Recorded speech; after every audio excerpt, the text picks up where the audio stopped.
Right now at 7 o'clock, a family looking for answers for more than a quarter of a century. Could a new investigation into a cold case finally bring them closure? Then hazmat teams are busy cleaning up after they found more mercury spilled in Martinez. What we know about how it spread around town. And I think that's a good thing to protect the people and the population.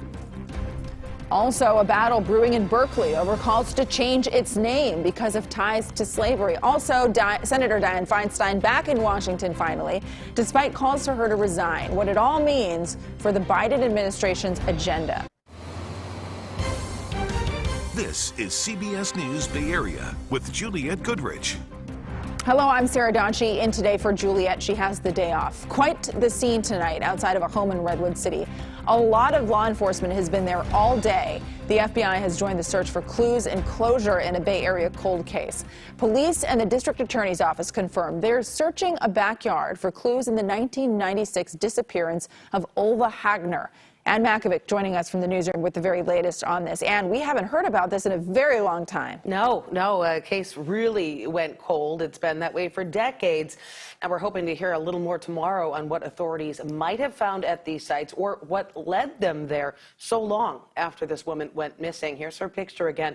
Olva Hagner, a Stanford student who was 42 when she disappeared in 1996. Today, local police and the FBI were on scene digging at Sulfstadt Park in Redwood City and a home nearby. She was last seen at a software firm where she worked in Belmont. The last person known to see her was an executive of that company. He left the office at 9:30 that night, leaving her alone to finish her shift and leave.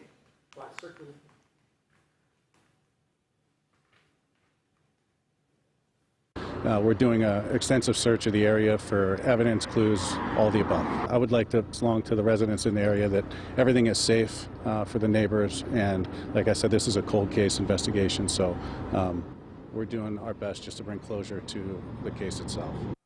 All right, back to the home where the FBI was digging today. County records show the property was last purchased in the 1990s. In fact, the owner of this house bought it about 7 months before Hagner went missing.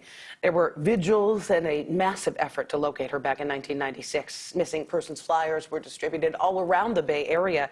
She was originally from Sweden. Hagner was unmarried and renting a house in Palo Alto with 2 roommates at the time of her disappearance. She was studying for a master's degree in liberal arts at Stanford. So here is to hoping, Sarah, that this is going to give her loved ones a little bit of closure. Yeah, absolutely. I'm sure they are feeling a lot of emotions hearing about this today. Absolutely. All right, Ann, thank you so much for the update. We appreciate it. Well, police are searching for 2 suspects in the East Bay after a high-speed chase and then a crash. This is video of the beginning of that chase. Our chopper was flying over it today.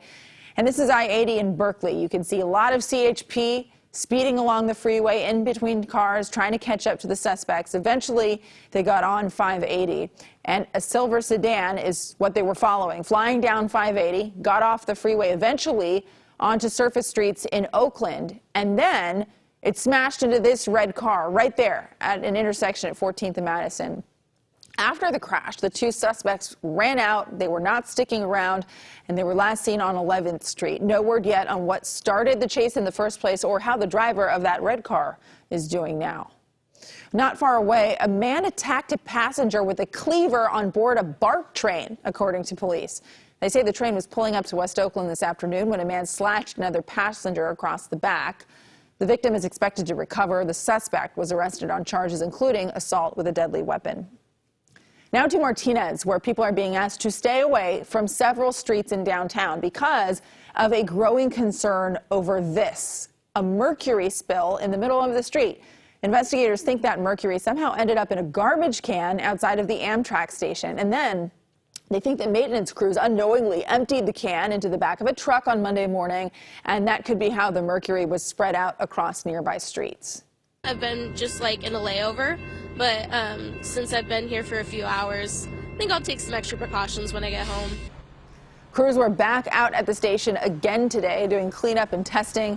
The city says it expects that cleanup to take 1 or 2 more days.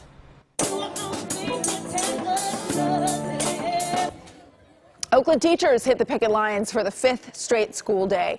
The school board was supposed to meet this evening. They called that off, though. Right now, they seem to be getting closer to a deal on pay, but they are still debating issues like housing, help for homeless students, and reparation for black students.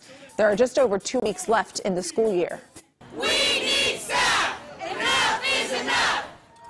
And hundreds of healthcare professionals from all across the state of California are in Sacramento, calling on the state to address a severe nursing shortage. They want Governor Newsom to invest $1 billion over the next 5 years in order to double the capacity to graduate nurses statewide, as well as legislation to bring accountability to enforce nurse staffing ratios and to create a high school level course for aspiring nurses. There is a burnout in all areas. And we try to help each other. We work as a team all of the time, but often you really feel torn as to, I can't be here and there at the same time. You don't have the instructors, you don't have the funding from the states to bring in more students, bring in more staff to actually, bring nursing students through the programs. According to the union, 1/3 of the 3 million registered nurses in the U.S. will leave in the next decade, meaning the U.S. healthcare system will be short 1 million nurses by 2030 unless we act now. In the East Bay, State Attorney General Rob Bonta announced his office has launched a civil rights investigation into the Antioch Police Department. 38 officers are on leave right now amid a racist text scandal, which included texts between officers bragging about the use of force. The people of Antioch deserve safety and their civil rights to be protected and defended. That is not a lot to ask. From what we have seen so far, it does not appear that that's happening. Antioch Mayor Lamar Thorpe said in a statement that the racism within the Antioch Police Department is rooted deeply within the culture, as it is one that has unfortunately protected and rewarded racism. And the Antioch Police Department says it welcomes the investigation and will cooperate fully. The city of Berkeley was established way back in 1866 when attitudes about race were far different than they are today, which is why the city is trying to right its past wrongs and running into a problem with history in their very name. John Ramus explains. For a city that espouses racial justice, Berkeley is facing a moral dilemma as people begin to learn more about the man the city is named for. Berkeley is proud of its name, you see it everywhere, but it's also proud of its stand on racial equity, and that's where things get kind of sticky. Okay, so you actually were aware of this? Yeah, I mean, I don't really know the history behind it, but I know for a fact that he definitely was involved in the triangle slave trade at the time. The he is George Berkeley, an 18th century Irish philosopher who wrote a poem about westward expansion that people here liked so much they named the town after him. But these days that may be a problem because George Berkeley was a slaveholder. He reportedly bought indigenous people to work on his property in Rhode Island, referring to them as savages, and even advocated kidnapping native children to convert them if their parents wouldn't give them up voluntarily. Have you heard about this before? No, never, never. What's your reaction to hearing it? Just shock. On the campus of UC Berkeley, student Neve Wilcox was stunned by the news. This is the last place most people would think to be named after a slaveholder. I feel like if people know about it, then there isn't such a shame because you feel like you need to do something about it, and we should do something about it if it's like that. The university has taken action against others with a sordid past, renaming a number of its buildings in the last few years. But how do you rename the school itself? In a statement, spokesperson Dan Mogilov wrote, quote, "We acknowledge that the university's founders chose to name their new town and campus after an individual whose views warrant no honor or commemoration. But the school maintains that the name Berkeley has come to represent a set of values, not the man." And the statement concludes by saying, quote, "While questions have been raised about George Berkeley's past, I am not aware of any formal effort or request to change the university's name." David Brocky, visiting from the UK, says the same thing is happening in his country. So maybe it's about redefining what the name means or cementing what the name means.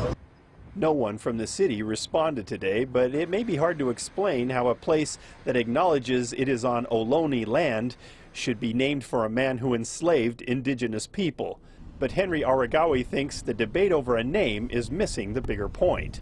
I don't think it matters, to be honest with you. Like, what is the point? Is it because he's racist? Well, like, try to like abolish racism now, systemic racism now, instead of like acting like you care about anti-racism by changing a name. It's easy to change the name on a building, not so for an entire city. Those with Berkeley in their name are facing an inconvenient truth and may be forced to live with the past rather than trying to erase it. Trinity College, Ireland's oldest university, recently decided to remove the Berkeley name from their library.